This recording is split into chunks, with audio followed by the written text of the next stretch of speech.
ঢাকা থেকে খুলনা আসতেছিলাম বাসে। আমার ঠিক সামনের সিট থেকে কান্নার আওয়াজ শুনতে পাচ্ছি। কান্নার আওয়াজ শুনে মনে হলো একটা মেয়ে কান্না করতেছে। পাশের সিটে একজন মধ্যবয়স্ক লোক বসা। আমার মনে একটু সন্দেহ হলো, কেননা টিভি নিউজে মাঝে মাঝে দেখি মেয়ে মানুষকে পাচার করে, রেপ করে, বিক্রি করে ইত্যাদি। আমি একটু ভালো করে কান পেতে শুনতেছিলাম। লোকটি মেয়েটাকে বলতেছে, চুপ কর সেমরি, চুপচাপ বইসা থাক। তোরে আমার আনাই ভুল হয়েছে। হালারে কত কইরা কইলাম এই সেমরি আমার লাগবো না, তাও তোরে আমারে দিয়া দিল। এখন চুপচাপ বইসা থাক, নইলে কিন্তু তোরে আবার দিয়ামো। তারপর মেয়েটা আস্তে আস্তে কান্না করতে লাগলো। একটু পর লোকটি আবার মেয়েটাকে বলতেছে, ওইনে যাইয়া ভালো মতো কাম করবি, নইলে কিন্তু তোরে ওরা মাইরা ফেলবে। আর এই বালের কান্নাকাটি বন্ধ কর, নইলে কিন্তু। এইবার আমি কনফার্ম হলাম এই মেয়েটা কোনো খারাপ লোকের পাল্লায় পড়ছে। বাস চলেছে আর আমি সময়ের অপেক্ষায় আছি, কখন মেয়েটার সাথে কথা বলা যাবে।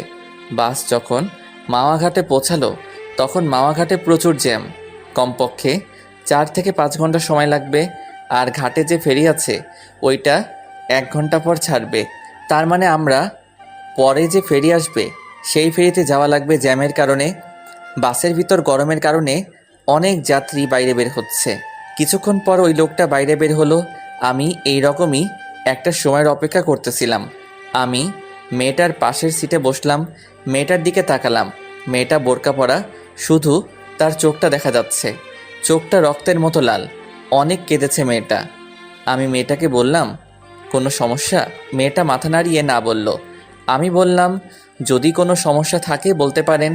মেয়েটা কিছুক্ষণ চুপ থেকে বলল, সমস্যা বলে কি হবে, যে সমস্যার কোনো সমাধান নাই? আগে বলবেন তো, দেখি সমাধান করা যায় কি না। আমাকে বিক্রি করে দিছে খারাপ জায়গায়, সেখানে আমাকে নিয়ে যাওয়া হচ্ছে। আপনাকে কে বিক্রি করে দিয়েছে? আর আপনার পরিবার কোথায় থাকে? মেয়েটা বলল, আমার পরিবার বলতে কেউই নেই, আমি একটা এতিম মেয়ে। আর যারা আমাকে বিক্রি করছে তাদের আমি কাউকে চিনি না, কিন্তু তাদের মধ্যে একজন পুলিশ ছিল। এর মধ্যে ওই মধ্যবয়স্ক লোক চলে আসলো। আমি আস্তে করে আমার সিটে বসে পড়লাম। আমি ভাবতে লাগলাম, আমি কি মেয়েটাকে বাঁচাতে পারবো নাকি পারবো না। আমি যদি আবার কোনো সমস্যার ভিতর পড়ি। লোকটি মেয়েটাকে বলতেছে, আশেপাশে খাবার হোটেল নেই, আমি সামনে হোটেলে গিয়ে খাবার লইয়া আসি, আর তুই এইখানে বইয়া থাক, আমি আইতাছি। এই কথা বলে লোকটি চলে গেল। আমি আবার মেয়েটার পাশে গিয়ে বসলাম আর বললাম, এখন কি করবেন? মেয়েটা বলল, জানি না। আমি বললাম, বাঁচতে হলে একটা উপায় আছে। মেয়েটা বলল, কি উপায়? এখান থেকে পালাতে হবে। কিন্তু আমি পালিয়ে কোথায় যাব? আমার তো আপন বলতে কেউ নেই এই দুনিয়াতে। সেটা এখন ভাবার বিষয় না। কিন্তু আপনি আমাকে নিয়ে কোথায় যাবেন? সেটা পরে ভাবা যাবে। কিন্তু কিন্তু কি? এই লোকটা চলে আসবে। যদি বাঁচতে চান তাহলে এখান থেকে এখনই পালাতে হবে। মেয়েটাকে দেখে মনে হচ্ছে ভয় পাচ্ছে। দেখেন, আপনি আমাকে বিশ্বাস করতে পারেন, আমি আপনার কোনো ক্ষতি করব না। মেয়েটা আমার চোখের দিকে কিছুক্ষণ তাকিয়ে থেকে বলল, চলুন। আমি মেয়েটাকে নিয়ে সোজা বাস থেকে নেমে ফেরিঘাটের দিকে হাঁটা শুরু করলাম। ফেরিঘাটে যেয়ে দেখি ফেরি চলে গেছে। এখন কি করব কিছু বুঝতেছি না। এখন স্টিমার বোটে যাওয়া ছাড়া কোনো উপায় নাই। মেয়েটা বলল, কোথায় যাব আমরা? ভয়ে ভয়ে বলল কথাটা।